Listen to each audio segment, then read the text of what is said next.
सस्ती सब्जी महंगा पराठा। लो देवर जी, आपकी पसंद की गर्मा गर्म रोटी और भरमा तोरी। अरे वाह भाभी, आज तो दिल खुश कर दिया आपने। आज तो खाने में मजा ही आ जाएगा। सच में भाभी, आपकी बनाई हुई तोरी खाकर तो मुझे नानी की याद आ रही है।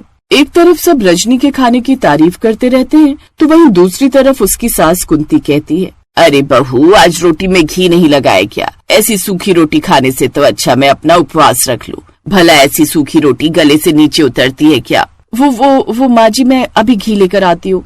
रजनी जल्दी से रसोई में जाती है और घी का डब्बा लेकर आती है। लो, अब तो लगता है जैसे रोटी को घी में डुबा दिया। अरे बहू, जब इतना घी लगाना ही था तो इसे अच्छा पराठा ही बना देती। पर वो माँ जी। क्या माँ जी? अरे कितना समझाऊं मैं तुम्हें, मैं तो परेशान हो गई तुमसे। अब कुंती रजनी की तरफ मुंह बनाती है और बेमन से खाना खाने लगती है। फिर अगली सुबह सड़क के किनारे सब्जी वाला खड़ा था। पड़ोस की औरतें भी पास खड़ी सब्जी ले रही थी। तभी कुंती, अरे बहू, फिर से वही लौकी तोरी। तुम्हें कुछ सूझता नहीं है क्या? कब तक हमें यही सब खिलाओगी?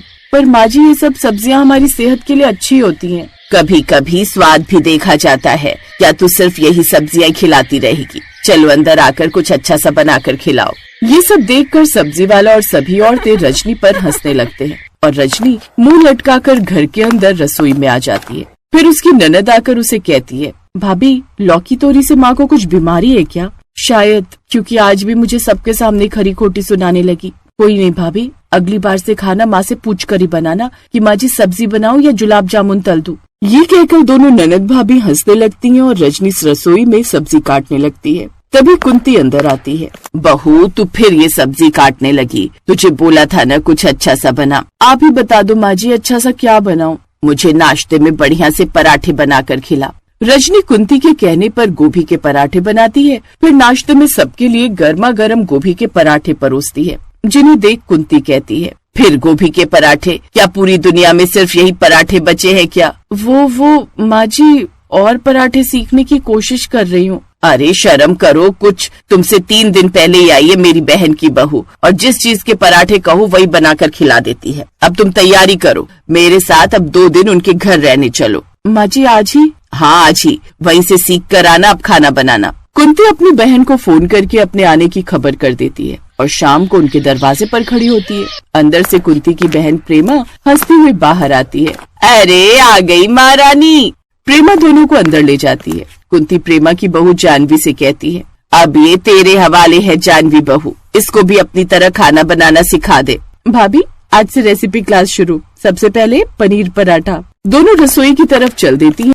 तभी जानवी रजनी को तसल्ली देती हुई कहती है, अरे यहाँ कोई परफेक्ट नहीं है भाभी, सभी लोग एक जैसे ही हैं। अरे पर माँ जी के तानों से ना डर लगने लगा है। ये कहकर दोनों हंस पड़ती हैं और जानवी रजनी को सब चीजों के पराठे बनाने सिखा देती है। वहीं दूसरी तरफ प्रेमा और कुंती बातें कर रही होती हैं। तेरी बहू बहुत प्यारी है कुंती, तूने उसको अच्छे से कसा हुआ है। अरे क्या करूँ बहन, मेरी आदत है, बिना टोके मुझे चैन नहीं मिलता है। हाँ, लेकिन एक बात याद रखना, टोकने से बहू की मुस्कान छिन जाती है। कुछ दिन बीतते हैं और कुंती अपनी बहू रजनी को लेकर घर लौट जाती है और फिर अगले दिन पूरी रसोई में पराठे की खुशबू फैली होती है और कुंती पराठे देखकर कहती है, बहू, ये कोई पराठा है या मक्खन की टिक्की? थोड़ी कम चिकनाई होती तो अच्छा होता। माँ जी, अगली बार ऑलिव ऑयल का इस्तेमाल करूंगी, हल्का भी होगा और सेहतमंद भी। रजनी अपनी सास की टोका टोकी को दिल से नहीं लगाती बल्कि सीख की तरह अपने स्वाद में ढाल लेती। भाभी, ये पराठा खाकर तो लगता है जैसे मैं किसी विदेशी होटल में बैठी हूँ। मैंने कभी सोचा नहीं था कि फ्रूट के भी पराठे बन सकते हैं। बस अंगूर थोड़ा खट्टा है लेकिन कुछ स्वाद तो बना है हर बार से हटकर। माँ जी, अगली बार से थोड़ा गुड़ मिला दूंगी तो मीठा हो जाएगा। लेकिन कुंती का टोकना अभी भी बंद नहीं होता, पर अब उसकी आवाज में डांट से ज्यादा अपनापन होता है। धीरे धीरे कुंती रजनी के बनाए पराठों को दिल से स्वीकार करने लगी थी, लेकिन रजनी के मन में उलझने छुपी थी क्योंकि कुंती की इच्छाओं के कारण घर का खर्चा भी बढ़ता जा रहा था। मैंने तो सबका भला ही सोचा था कि बजट भी सही रहे और खाना भी स्वादिष्ट हो, पर माँ जी को तो सही खाना चाहिए, अब पैसे भी कम पड़ने लगे हैं। और फिर अगले दिन जब रजनी का पति प्रमोद शाम को घर आता है तो रजनी उससे कहती है, सुनिए ना, थोड़े पैसे दे दीजिए, माँ जी के लिए थोड़ा सामान लाना है। अरे क्या हुआ, सब ठीक तो है? अभी तो पिछले हफ्ते पैसे दिए थे, वो खत्म हो गए क्या? अब माँ जी रोज रोज फ्रूट, पनीर, ड्राई फ्रूट के पराठे बनवाती हैं तो ये सब तो बहुत महंगा होता है ना, इसीलिए पैसे खत्म हो गए। कोई बात नहीं, माँ की खुशी जरूरी है। पर खर्चा संभालना भी जरूरी है। अरे अरे कोई बात नहीं, ये लो 5,000 रुपए, माँ को जो पसंद हो वो लेकर आना। प्रमोद की बात सुनकर रजनी को गुस्सा तो आता है, लेकिन अब वो मन ही मन फैसला कर लेती है कि आज के बाद वो भी अब बजट की फिक्र नहीं करेगी। और कुछ दिन बाद कुंती की बहन प्रेमा अपने परिवार को लेकर कुंती के घर आ जाती है और कुंती कहती है, बहू अपनी मौसी सास के लिए भी वही स्पेशल पराठे बनाओ जो तुमने हम सबको खिलाए थे। जी माँ जी, अभी बनाती हूँ। रजनी रसोई में जाती है और अन्य सामग्री से पराठे बनाने शुरू करती है। तभी उनकी खुशबू लेते हुए प्रेमा कुंती से कहती है, अरे वाह कुंती, तेरी बहू के पराठे की खुशबू तो दूर तक जा रही है। आखिर मेरी बहू है तो खुशबू क्यों नहीं दूर तक जाएगी। 3 दिन तक रजनी सबको नए नए तरीके के पराठे बनाकर खिलाती रहती थी, जिसमें 3 दिन में ही रजनी ने 8,000 का सामान खर्च कर दिया, जो प्रमोद ने रजनी को महीने भर के खर्च के लिए दिए थे। प्रेमा का परिवार विदा हो जाता है और घर में फिर से पुराने दिन लौट आते हैं। और फिर अगले दिन रजनी प्रमोद से कहती है, आपने जो पैसे दिए थे वो पैसे खत्म हो गए, मुझे पैसे दे दो, कुछ सामान लाना है। ये सुनकर प्रमोद हैरान हो जाता है और रजनी से कहता है, क्या इतनी जल्दी, कहाँ खर्च कर दिए भाई? माँ जी के कहने पर ड्राई फ्रूट और महंगे फल और पनीर डेली आता है। ये सुनकर प्रमोद को थोड़ी हैरानी तो होती है, लेकिन वो बिना कुछ बोले रजनी को पैसे दे देता है। लो जो माँ को पसंद है वही बनाओ। प्रमोद पैसे तो दे देता है, लेकिन मन ही मन उसको अब बजट की फिक्र सताने लगती है और वो इस बारे में बिना कुछ सोचे अपनी माँ से बात करने जाता है। माँ, मुझे आपसे एक बात करनी है। आपके हर बात पर टोकने से घर का बजट हिल गया है। क्या मतलब है तुम्हारा? अरे मैं तो बस सबके अच्छे के लिए कहती हूँ। तुम्हें पता भी है माँ, महीना भी खत्म भी नहीं हुआ है और अब तक 10,000 रुपए खर्च हो गए। इतना खर्च? पर मैंने तो बस अच्छे खाने के लिए कहा था। माँ, ड्राई फ्रूट, पनीर वगैरह ये सब सुबह शाम खाने से खर्चा तो बढ़ेगा ही ना। ठीक है बेटा, तुम चिंता मत करो, मैं बहू से बात करती हूँ। कुंती का रवैया अब सख्त नहीं मुलायम था। अगले दिन कुंती रसोई में जाकर रजनी से पहली बार मीठी आवाज में कहती है, बहू वो कल की सब्जी तुमने तोरी की बहुत स्वादिष्ट बनाई थी। कुंती को ऐसा कहते देख रजनी एकदम चौंक जाती है और कहती है, धन्यवाद माँ जी। वैसे भी बहू तू तो हर काम सलीके से करती है, खाना बनाने में तो कमाल है एकदम। लेकिन तू जानती है ना, सस्ती सब्जी और महंगा पराठा पड़ता है, इसलिए अब से तू पराठे की जगह सब्जी रोटी बनाए कर। वैसे भी पराठों में घी तेल का खर्चा और ऊपर से बीमारियों को न्योता देने वाली बात है, इसलिए तू रोटी सब्जी बना। सच में माँ जी? और हाँ, अब से ड्राई फ्रूट, आलू, पनीर, गोभी, मूली के पराठे बनाती हो ना, उनको अब हफ्ते में एक बार ही बना दिया करो बस। सब्जी दाल में जो स्वाद है वो पराठों में कहाँ। जी माँ जी। ये कहकर कुंती का मुंह शर्म से लटक जाता है और रजनी सब कुछ समझ जाती है। आखिरकार आज आ ही गया ऊंट पहाड़ के नीचे। अब से कुंती ने रजनी को टोकना छोड़ दिया और दोनों के रिश्ते में एक नई दस्तक हुई और अब से सब लोग खुशी खुशी रहने लगे।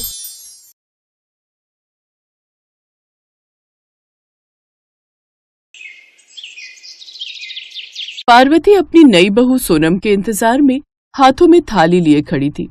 अपनी बहू की आरती उतारकर पार्वती बोली, सोनम बहू, अपने दाहिने पैर से ये कलश गिराकर अंदर आ जाओ। सोनम कलश गिराकर अंदर आ गई। उस घर को देखकर सोनम बोलती है, सूरज, तुम्हारा घर तो कितना छोटा है। अरे ये क्या, आते ही अपने पति का नाम लेने लगी। हमारे यहाँ पति का नाम नहीं लेते। अच्छा, तो आप बाबूजी को कैसे बुलाती थी?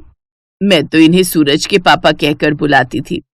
लेकिन माँ जी, मुझे तो इन्हें बंटी के पापा कहकर बुलाने में शर्म आती है। तुम भी ना एकदम बॉडम हो, तो तू इसको एजी ओजी कहकर बुला लिया कर। अच्छा जाओ, अब अपने कमरे में जाओ और नहाकर फ्रेश हो जाओ। फिर कल तुम्हें अपने हाथों से प्रसाद बनाना है, जिसके लिए हमें कुलदेवी की पूजा करने जाना है। अगले दिन सुबह जल्दी उठकर सोनम नहाकर तैयार हो जाती है। फिर अपनी पहली रसोई करने रसोई में जाती है, जहाँ वो अपनी पहली रसोई में सबके लिए हलवा बनाती है और फिर कुलदेवी के मंदिर जाकर उन्हें वो प्रसाद चढ़ाती है। ऐसे ही कुछ दिन बीत जाते हैं। कुछ दिन बाद सोनम को अपने ससुराल के हालातों के बारे में पता चल जाता है। एक रोज, सुनिए जी, घर में सभी सब्जियां खत्म हो गई हैं, मुझे कुछ पैसे दे दीजिए। अगर नहीं दिए ना तो शाम को बनाने के लिए घर में कुछ भी नहीं होगा और हमें नमक या अचार के साथ रोटी खानी पड़ेगी। मैं खाने को कहाँ से लाऊं? अभी तो मालिक ने तनख्वाह भी नहीं दी। अच्छा, अब मैं चलता हूँ, काम पर जाने के लिए देर हो जाएगी। सूरज एक फैक्ट्री में गार्ड की नौकरी करता था। उसकी तनख्वाह बहुत कम थी और खाने वाले पूरे 5 जन। हे राम, 50 रुपए किलो बैंगन? नहीं, इतने महंगे नहीं चाहिए। अच्छा, ये आलू कैसे दिए? आलू भी पूरे 60 रुपए किलो। सब कुछ इतना महंगा है, इतनी महंगी महंगी सब्जियां खरीदूंगी तो आटा चावल कैसे आएगा? तभी सोनम के कानों में 10 रुपए अचार की आवाज पड़ती है। 10 रुपए अचार, ऐसा करती हूँ आज यही ले चलती हूँ, कम से कम सस्ता तो है। उस रोज वो अचार लेकर ही घर आ जाती है और उसी से सबको रोटी परोसती है। लेकिन अब अगले कुछ दिनों तक भी वो वही सब उनको परोसती रहती है। अरे बहू, रोज ये अचार रोटी खाकर ऊब चुके हैं, घर में सब्जी नहीं बन सकती क्या? आप तो जानती हैं माँ जी इनकी कमाई कितनी सी है और बाजार में सब्जियों के दाम कितने ज्यादा। भाभी ठीक कह रही है, अब जो भी बनाए खा लो। मुझसे तो नहीं खाया जाएगा बिना सब्जी के खाना। बंटी, ओ बंटी, जरा इधर तो आना, जा पड़ोस वाली कमला को बोल इस कटोरी में जरा सब्जी दे दे। 8 साल का बंटी कटोरा उठाकर सब्जी लेने पड़ोस की कमला काकी के घर चला जाता है। हाँ बोलो बंटी, ये कटोरी लेकर क्यों आए हैं? वो दादी ने थोड़ी सब्जी मंगवाई है। कमला मन ही मन सोचती है, आज अगर इसे सब्जी दे दी तो कल ये फिर कटोरी उठाकर सब्जी मांगने चला आएगा। एक काम करती हूँ, जो कल की बासी सब्जी रखी है वही दे देती हूँ। कमला बंटी को बासी सब्जी दे देती है, जिससे अब सोनम की सास पार्वती वो खा लेती है। शाम को वो बाजार जाकर 10 रुपए की थोड़ी सी सब्जी ले आती है, लेकिन उसमें सिर्फ आधी कटोरी सब्जी बन पाती, जिसमें केवल उसकी सास के लिए हो पाती। फिर एक रोज रोज जो सब्जियां बाजार से लाना तो हो नहीं पाएगा। मेरा मायका गांव में है, वहां पर खेत होने से कितना लाभ होता है। कम से कम हम अपने खेत में या आंगन में क्यारी लगाकर उसमें सब्जियां तो उगा सकते थे, लेकिन यहाँ तो इतनी भी जगह नहीं है कि हम ये कर सकें। शहरों में तो छोटी छोटी गलियां होती हैं जहाँ सब्जियां भी नहीं उगा सकते। खैर, अब कर भी क्या सकते हैं। इसके बाद सोनम घर के कामकाज में जुट जाती है, लेकिन अभी भी उसके दिमाग में यही सब चल रहा था। फिर शाम को छत पर से कपड़े उठाने गई, तभी अपनी लंबी चौड़ी खाली छत देखकर वो सोचने लगी, मैं भी कितनी बुद्धू हूँ, मेरे पास इतनी लंबी चौड़ी छत है, क्यों ना मैं इसी में सब्जियां उगाऊं। हाँ, थोड़ी मेहनत लगेगी। अब सोनम के मन में उत्साह आने लगता है। वो उसी दिन से छत पर मिट्टी डालकर उसमें खाद डालकर सब्जियां उगाने का काम करती है और उनकी देखभाल में कोई कमी नहीं आने देती। कुछ ही दिन में सब्जियां अच्छे से उगकर तैयार हो जाती हैं। ये देख सोनम बड़ी खुश होती है। माँ, सब्जी तो बहुत अच्छी बनी है, खट्टी मीठी। बिल्कुल ठीक कहा, सच में इसका स्वाद बड़ा अच्छा है। अरे, अपनी खेती की सब्जियों की बात ही अलग है।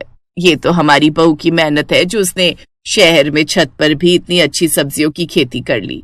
बहू, तू तो मुझे एक कटोरी और दे दे, मुझे तो बड़ा ही मजा आ रहा है। ऐसा लग रहा है अपने गांव की खेतों की सब्जियां खा रहे हैं। नहीं तो गांव से शहर की मंडी तक आते आते सब्जियां आधी तो वैसे ही बासी हो जाती हैं, जिसमें कोई स्वाद ही नहीं होता, ऊपर से इतनी महंगी। अब तो हम रोज ही ताजी ताजी सब्जी खाएंगे और इसके दाम भी नहीं देने पड़ेंगे। सोनम को भी अब छत पर बने उस खेत से प्यार हो गया। अब वो खाली समय मिलते ही उसकी देखभाल में लग जाती। फिर एक रोज, तुम सच में बड़ी मेहनती हो सोनम, आज तुम्हारे कारण हमारी सब्जियों के पैसे बच जाते हैं और हमें इतनी ताजी सब्जी भी खाने को मिल जाती है। तभी वहाँ कमला भी आ जाती है। बहू, आज मेरे घर में सब्जी खत्म हो गई और बाजार अब इतनी धूप में कौन जाए। तू अभी के लिए अपने छत वाले खेत से मुझे कोई सब्जी तोड़ कर दे दे, जैसी तूने उस दिन दी थी ना मुझे बासी सब्जी। ऐसे ही बहू कोई सड़ी गली सब्जी है तो वो इस मुई कमला को लेकर आ। सत्यानाश जय तेरा, उस रोज उल्टियां कर करके मेरा बुरा हाल हो गया था। अब मुझे माफ भी कर दो पार्वती, हो गई गलती मुझसे। अच्छा कोई बात नहीं काकी, आप बैठिए, मैं आपके लिए छत से बैंगन लेकर आती हूँ। सोनम छत से बैंगन तोड़कर उसे लाकर दे देती है और वो अगले दिन फिर सोनम के घर आ जाती है। सोनम बहू, इतनी अच्छी सब्जी तो मैंने शहर में खाई ही नहीं, कितनी ताजी और स्वादिष्ट। ऐसा कर, तू मुझे आज कोई और सब्जी भी लाकर दे दे, तू चाहे तो बदले में पैसे ले ले। नहीं नहीं काकी, उसकी कोई जरूरत नहीं है, मैं अभी लाती हूँ। सोनम छत से सब्जियां तोड़कर उसको लाकर देती है, जिसके बदले कमला काकी उसे पैसे देती है। रख ले बहू, ये तेरी मेहनत के हैं, और हम बाजार से जाकर सब्जियां लाते हैं तो वहां भी तो पैसे देते हैं ना।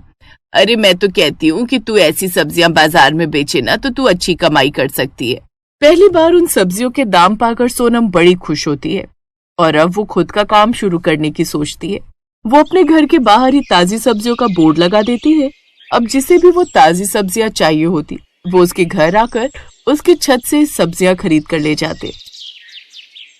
सोनम बहन, मुझे 2 किलो बैंगन, 2 किलो सीताफल और 1 किलो भिंडी घिया दे दो।